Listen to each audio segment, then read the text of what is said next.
Arkham City is one of my favorite games of all time. I don't have an exact number of how much I've played this game, but if I had to venture a guess, I'd say it's well over 1,000 hours by this point. The problem with playing a game that long is that after a while, it just gets easy. Now, I'm not saying I'm the greatest Arkham gamer of all time. I mean, who would ever make a ridiculous claim like that? What I'm saying is that having played these games for so long, I'm confident in declaring myself an above average player. So, I decided that in order to keep the game refreshing, I would seek out some higher difficulty options. And the first one that caught my eye was the Insane Difficulty mode, made by GPUnity.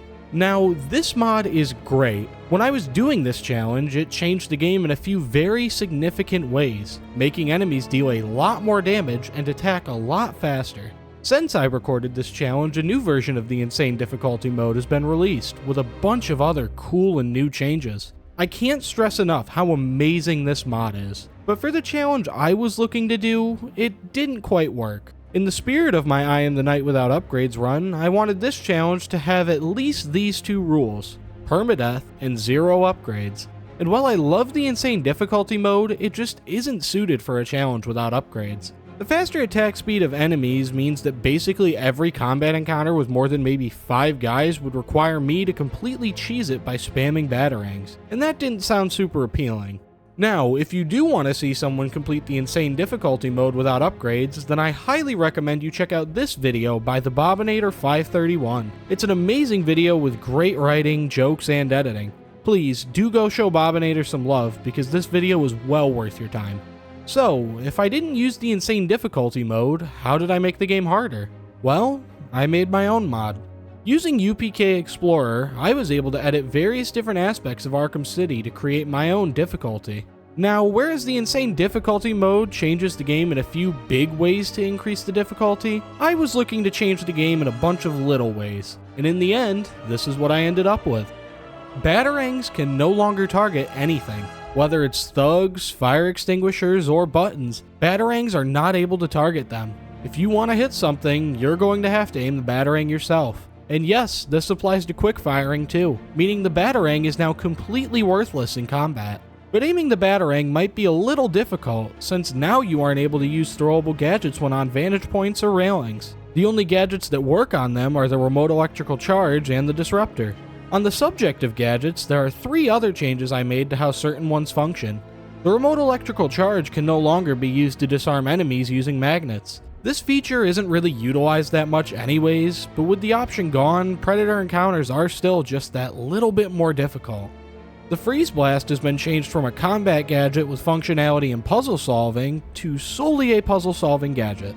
Now enemies are completely unaffected by the Freeze Blast, only being stuck in place when the Freeze Cluster is used instead. And finally, the gadget recharge display has been disabled, making it harder to tell when you've gotten certain gadgets back. Related to Predator encounters, the only other big change I made is the functionality of grates, as the option of a third-person perspective while using them has been removed. In the realm of combat, a few changes have been made, the most obvious one being the speed of combat, as the slow motion that often appears during counters or attacks is now gone. This forced me to be a lot more attentive without being quite as punishing as the Insane Difficulty mode's increased attack speed. Another change made to combat, which admittedly is a bit small, is the fact that beatdowns no longer disarm an enemy after a few hits. The only way an enemy is dropping a weapon during a beatdown is if they're knocked out. A change that somewhat affects Batman, but mostly is a headache for Catwoman, comes in the form of the grapple mechanic, as you are no longer able to grapple while falling. And given that Catwoman doesn't have a cape, this means you'll have to think even harder about your traversal options. And finally, the mod gives armored thugs quite a decent buff. Now they're able to pick up stun sticks, making them much more difficult to deal with. But that's not all, because they've also been made immune to a ton of different attacks. Armored thugs are now immune to explosive gel, line launcher kicks, glide kicks, drop attacks, pounce attacks, thrown objects, the sonic shock batarang, shield bashes, whip trips, the zip kick, and Nightwing's wrist darts. Now, these changes are fairly basic compared to what GPUnity has been able to do with Asylum and City. Seriously, his difficulty mods are leagues better than anything I've come up with. But that's everything that my mod changes about the game, and while it is a lot, I still thought the game needed a few more changes. So, for this challenge, I opted to use a few console commands to make the game even harder. In total, I entered 5 commands, some of which made big changes, and others that weren't that consequential. This code made every enemy in the game immune to the line launcher takedown. This command disabled my ability to use gadgets when on a wire, which is rarely ever possible in the main story without the tightrope upgrade. This command disabled the stars that appear over a thug's head when they're stunned, which forced me to pay a lot more attention in combat. This one, as I'm sure you can tell just by reading it, gave every enemy in the game double their normal amount of health. And this one made it impossible for enemies to be spotted in detective mode. I considered using this code to give everybody jammer backpacks, but I thought that it was a little more interesting if detective mode was still useful, just not completely broken. And that's it. That's every change I made to the game. If you want to try out my mod for yourself, I've posted the links to download it and directions for installation in the description. There are 2 versions of the mod, one of which it is not possible to beat the game with. Long story short, the changes made to the batarang and freeze blast make the game impossible to beat. So if you use the one I just described, you'll have to uninstall it before fighting Ghul and Clayface. But the rest of the game is entirely possible with that version of the mod. And once again, please do check out the insane difficulty mode. It is infinitely more thought out and impressive than anything I did here. I really just made a bunch of arbitrary changes to the game. And be sure to check out the Bobinator 531's video on beating that mod without any upgrades. Now with all that out of the way, let's get into the challenge. To start, I made sure to head into the game on New Game Plus without any upgrades. Beating the game would be at its hardest vanilla difficulty. My first run started out great. Getting through Bruce's section was as easy as ever. The only annoyance here was that since Bruce doesn't have the ability to perform ground takedowns, I spent about 2.5 minutes straight just going from thug to thug until they eventually went down. The courthouse didn't go quite as well as Bruce's section, but I still managed to get through it, and the church went much better, so before too long I was at the steel mill, where I immediately ran into trouble. After making my way through the chimney, I entered the loading bay and came across this set of 3 buttons. I already knew from this video by ClownPuncher139 that it is possible to hit all of these buttons without quickfire batarangs, but there are a few problems with this method. It not only uses the sonic batarang, a gadget I'm not allowed to use because it's an upgrade, it also relies on freezing these pipes with the freeze blast, and although I did technically have the freeze blast since I was on New Game Plus, I had a rule that I wasn't allowed to use any gadgets until I had properly acquired them the way the story wants me to. I didn't know what to do, so I just started spamming batarangs, and much to my surprise, was pretty easily able to hit all 3 buttons. This did require the use of my keyboard and mouse for some very precise aiming for the quickfires, but still, it's possible. The loading bay fight was a mixed bag. I got hit quite a few times, but mostly when going for ground takedowns, and I managed to learn something interesting from this fight. For whatever reason, the hardcore mod causes armored enemies to get back up after a special combo takedown. They don't attack you or anything, and they don't even always get back up, but sometimes they do. I tried to figure out what exactly was causing this to happen, but I just couldn't stop them from doing this no matter what I changed. At the very least, it gives me an easy way to make new friends. I would like to say that the smelting chamber went better than most of my combat encounters up to this point, but considering I was immediately almost killed here, I really can't say that. So there I was, with only a third of my health left and a single guy taken down. But I was actually able to clear the rest of the room out extremely easily. I just blew up this ceiling with explosive gel to take these 2 down, pulled this guy off a ledge, and then threw a smoke pellet to take care of the armored thug. Now in the possession of one of the most useful gadgets for this challenge, I headed back to the loading bay to take care of Mr. Hammer, and the wreck really came in handy this fight. I continually hit Mr. Hammer with it in order to stun him, giving me time to take down all the thugs in the room before finally finishing him off. Electing to ignore the thugs outside, I quickly headed into the GCPD, which wasn't all that difficult. After 1 ledge pull, inverted takedown, and smoke pellet, I was already done and on my way to the museum, which I expected to be the first major difficulty spike for the run. The first 2 of Penguin's jammers were simple enough, but the 3rd jammer was where I ran into some trouble. A thug emptying their entire magazine into my face 5 seconds into the encounter was far from ideal, although it did do good to remind me just how fragile I am in this challenge. Despite this warning, I still chose to play fairly risky for the rest of the encounter, going for silent takedowns and regularly using the wreck. But even with these borderline brain-dead decisions, I managed to make it through the encounter without being spotted again, and was on my way to the Gladiator pit. Now, I'm sure I don't have to tell you that the Gladiator pit was one of the most consistently difficult parts of this challenge. Trying to fight through Penguin's guys normally was going pretty good. Until it wasn't. Despite building up a fairly decent combo, it all came tumbling down when I got hit. Just a few times.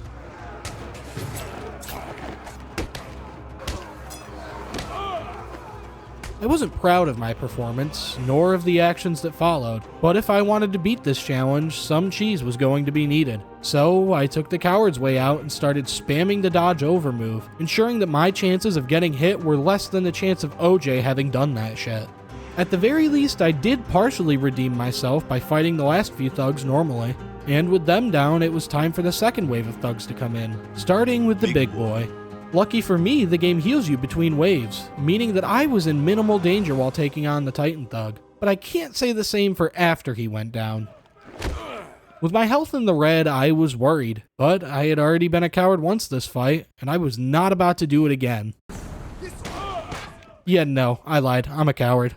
But with the Gladiator pit done and over with, it was finally time to rescue Freeze. Much to my surprise, and I'm sure yours as well, the fight against Sickle went very well. I even ended with a times 70 combo. With this newfound confidence, I went headfirst into the armory, where I immediately tried to silent take down an armored thug, getting me shot down to a third of my health. And while I was a coward during the Gladiator pit, I think anyone who has watched me for long enough knows that when it comes to Predator encounters, I'm no coward. Despite only having a third of my health left, I still opted to make some of the stupidest plays you may ever see in your life, like grappling up to this gargoyle, which I was very surprised didn't get me killed by this mine. And against all odds, my stupidity paid off somehow, getting me through the rest of the encounter unscathed. Well, aside from the steam pipe. The next order of business was to take down Solomon Grundy, and although he did get a hold of me towards the end of Phase 1, the fight in its totality was one of the easiest of this run. In fact, it was even easier than fighting Penguin, because he actually managed to do more damage to me than Grundy. Now, if you're watching this video, then I'm sure you know the drill. Track the ninja down, kill these guys in the collapsed tunnels, take down Joker's thugs in the elevator room, and complete the demon trials. None of this was particularly interesting this run, so I'll just skip over it and head straight into Raish's boss fight. The first phase of the fight went. Phase 2 was just a matter of spamming the wreck, but even then I still managed to get hit. Now for some reason I thought that the game healed you halfway through the fight. It, in fact, does not. So I went back to the tried and true method of spamming dodges, but after a while I found an even better method. By just running away from Raish and the Sand Ninjas, I could force them to disappear and simultaneously attack me. This allowed me to instantly get a special combo takedown, which I could then use and repeat the process. But even with my chronic case of being a pussy, I still managed to get hit twice in Phase 3, bringing me to the lowest health possible. If I wanted to beat Raish, I was going to have to play the best Arkham City of my life. So I started getting more aggressive. I attacked Raish's ninjas. I dodged all of his sword attacks. I beat him down, and at the end of it all, I realized that I couldn't beat him with the mod installed. Since the mod disables the ability for batarangs to lock onto targets, I couldn't throw the reverse batarang at him. Now, could I have just uninstalled the mod, beaten Raish, and then continued the run? Yes. But an oversight this massive could not go unpunished. So, I called attempt number 1 here. Attempt number 2 actually went much better than the first. I was doing so much better in combat and consistently ending fights with pretty decent combos, and I wasn't even resorting to spamming dodges. Predator sections were going much better too, and don't even get me started on how perfect the boss fights were. I would be lying if I said that on my way to Raish I wasn't feeling confident. I mean, there was no way I would die to stupid bullshit before even getting to Raish, right?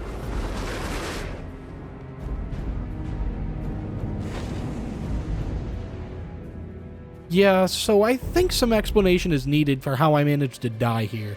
During attempt 1, I noticed that halfway through the demon trials, the game was letting me glide here. However, I just ignored it and did the demon trials as normal.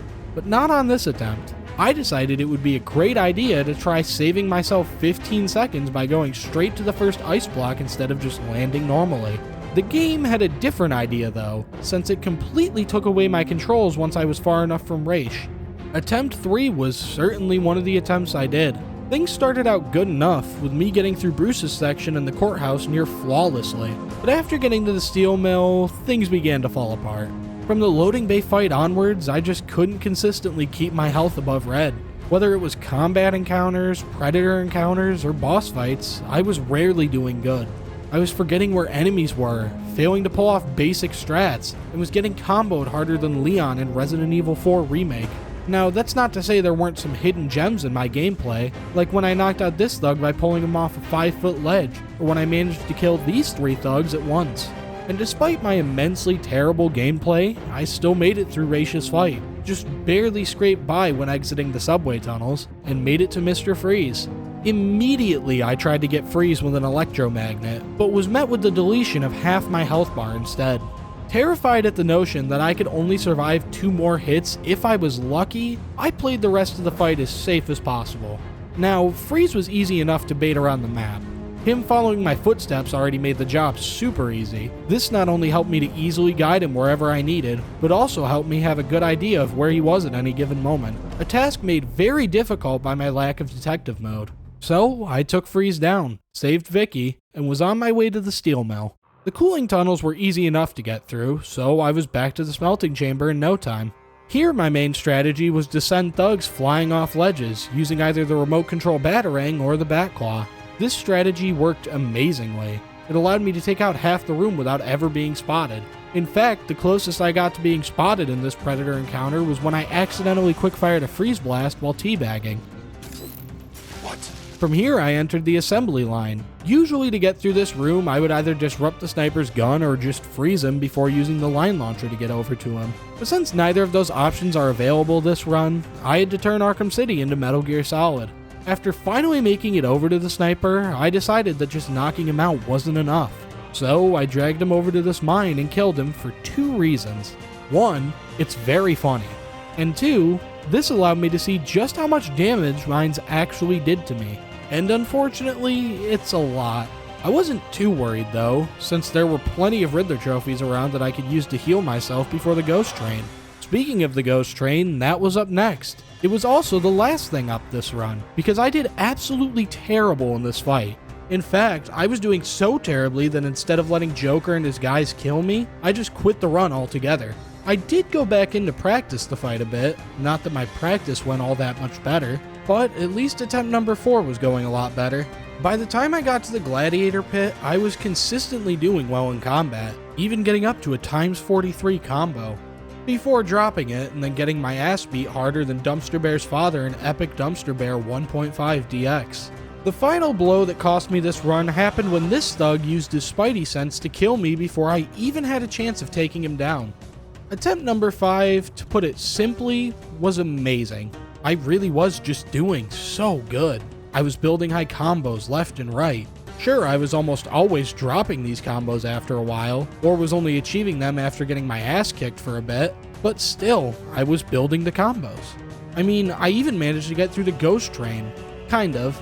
I did die on the ghost train, but I didn't count it. Now, before you call me a cheater in the comments, let's just review the game tape.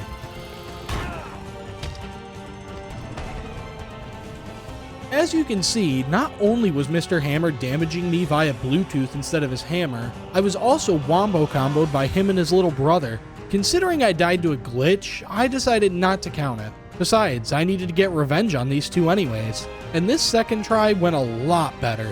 Combos were built, Titan monsters were taken down, and in a cruel twist of fate, I was even able to knock out Mr. Hammer using the Force. But all good things must come to an end, because even though the ghost train fight was good, the fight in the processing center proved to be too much for me to handle.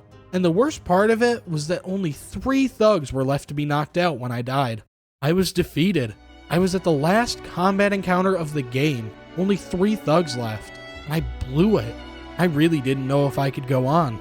Could I, the guy who played 31 hours of Arkham Origins just for this really awesome video that you should all check out, survive a 6th attempt?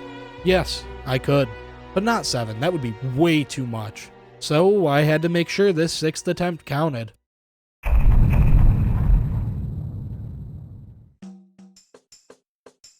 Attempt 6 was off to an overall good start. Bruce's section was easy enough, and the courthouse was just as simple. I did use an animation cancel glitch out of habit on this thug, but I loaded the checkpoint afterwards in order to negate it, and I even ended the fight with a fairly high combo the second time. The church is so simple it's not even worth talking. Seriously, like, it's so simple. How could I ever fuck up something in the church? Now, the steel mill was where things stopped going great the entire time. I wasn't doing awful, I just wasn't doing amazing. In the smelting chamber, I was spotted and shot for half my health almost immediately, but other than this small mishap, I got through the room without being seen. Mr. Hammer was a bit rough as well, with me not only getting hit over and over and over again, but also dropping my combo a few times. You'd think that by this point I would have learned not to risk countering when so close to Mr. Hammer, since Batman isn't invincible during counter animations, but I guess not. But after a short and simple encounter in the GCPD, I was back to taking out the jammers, the first two of which went flawlessly. The third jammer was a different story. I chose to open with my signature move, losing half my health just 10 seconds into the encounter. The rest of the room was perfect though, bringing me right back to the Gladiator pit. For the first wave, I really didn't have a consistent strategy. A mix of normal combat, dodge spamming, and the electric fence allowed me to clear the wave out quickly, spawning the Titan Thug and bringing me to wave 2. And this second wave was as close to perfect as it gets. I was only hit twice and hardly ever dropped my combo. The Titan Thug went down without trouble, and by the time the encounter was over, I had racked up a combo of 67. Granted, most of that came from the Titan Thug, but still. And that was pretty much the last noteworthy thing for the museum. Sickle, the thugs in the armory, Solomon Grundy, they all went down without any real trouble. And with the museum out of the way, it was time to fight Raish again. Phase 1 of the fight went extremely well. Even without me spamming the dodge over move, I was able to clear out the ninjas without getting hit even a single time. I then spammed the wreck for a bit before heading into Phase 3. Although not flawless like Phase 1, Phase 3 of Raish's fight did go extremely well. I was keeping high combos, wasn't spamming evade, and only got hit twice, with one of those being right at the end of the fight. So I took down the rest of the ninjas, spammed the wreck some more, beat down Raish, and was already on my way to face off against Freeze again. As always, I opened the Predator encounter in the subway by Thanos snapping most of my health away. Despite this, I was still able to live long enough to lure all of the thugs away from the exit, allowing me to escape without taking them all down. The fight before exiting the subway went about the same, with me allowing myself to get beat within an inch of my life before clutching out a victory using the most bullshit strategy of all time. Freeze, as always, was a baby bitch boss fight designed for children, and in the end, I defeated him. Now, going into the steel mill, would you believe me if I told you that the cooling tunnels were the hardest part of this run? It wasn't the smelting chamber, it wasn't the ghost train. What kicked my ass this run more than anything was the cooling tunnels. Jumps were missed, giant spinny things were nearly ran into, and Riddler trophies were grabbed to make up for my awful platforming. But as bad as my performance in the cooling tunnels was, the ghost train was quite a different story. And that's because unlike the last few times I had made it this far, this time I had an actual plan going in. First off, I was making sure to use my special combo moves whenever I got them. This helped to thin out the number of thugs much quicker than usual. My second major strategy was to stop trying to rush myself back into free flow combat. If I dropped my combo, I made sure to back off and analyze the situation before heading back in. When the Titan Thug spawned in, I made sure to target him specifically and abused my time on his back to get in as much damage against Mr. Hammer as possible. Using these strategies, I was multitasking the encounter extremely effectively. Beating down Hammer dealt damage to him, but also allowed me to build up a special combo takedown. Using the Titan Thug against Mr. Hammer allowed me to whittle down his health, but also helped take down the Titan Thug as quickly as possible. So with these strategies, I cleared out most of the thugs, took down the Titan Thug and Mr. Hammer back to back, and then took down the rest of the room. Getting a hold of the Master Control program was easier than Bird's boss fight, so before too long I was back at the processing center, and there's really not much to say here. I didn't do amazing, but I also didn't just barely scrape by again. I built a few decent combos, lost a few decent combos, and got through the encounter in what I would call a fairly good fight. In a move that I may as well patent at this point, I started the Wonder Tower elevator encounter by allowing one of the Tiger Guards to obliterate half my health. The rest of the encounter went about how you'd expect. I knocked everyone out, rode the elevator, skipped the observation deck fight, and made it to the final Predator encounter of the game. To call this Predator section tedious would be to completely redefine the word. This encounter made collecting the Stones of Baron Zaya in Skyrim seem exciting. I throw the batarang or use the wreck or the bat claw, hide from everyone trying to kill me, and then rinse and repeat until I somehow manage to knock one out. But after nearly 10 straight minutes of being the biggest coward of all time, I took down the final Tiger Guard, bringing me to Monarch Theater. The snipers outside the theater were easy enough to deal with. Well, all except for the last two. Somehow they knew exactly where I was when I approached from behind. Was this really it? Was my run really going to end because of two random thugs that apparently have access to detective mode? Of course not. I beat them into the ground and then entered the theater. I had finally done it. All I had to do was beat Clayface and I would be done with this stupid challenge. Yeah, so there was a bit of an oversight here. For some reason, I failed to realize that making Freeze Blast ineffective against enemies would make Clayface impossible.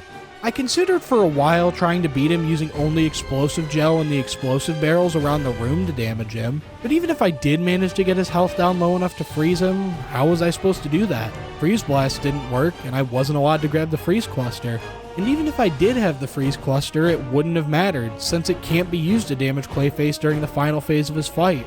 So, in a judgment call totally not affected by the fact that I was sick of playing the game by this point, I decided to just create and install a different version of the mod that enables Freeze Blasts again. Phases 1 and 2 of the fight went fairly well, with me only getting hit twice. Phase 3 was... let's just say it didn't go quite as well as the first two. But even still, I was able to spam the dodge over move, take down Clayface, and finally beat this challenge. If you made it to the end of the video, thank you. Even though it wasn't particularly difficult to put the mod together, it did take a lot of time. Once again, please check out the Insane Difficulty mod by GPUnity, and also be sure to show the Bobinator 531 some love on his channel. The links to any and all mods used in this video, as well as Bobinator's video, are in the description. That's all I've got for now. See ya.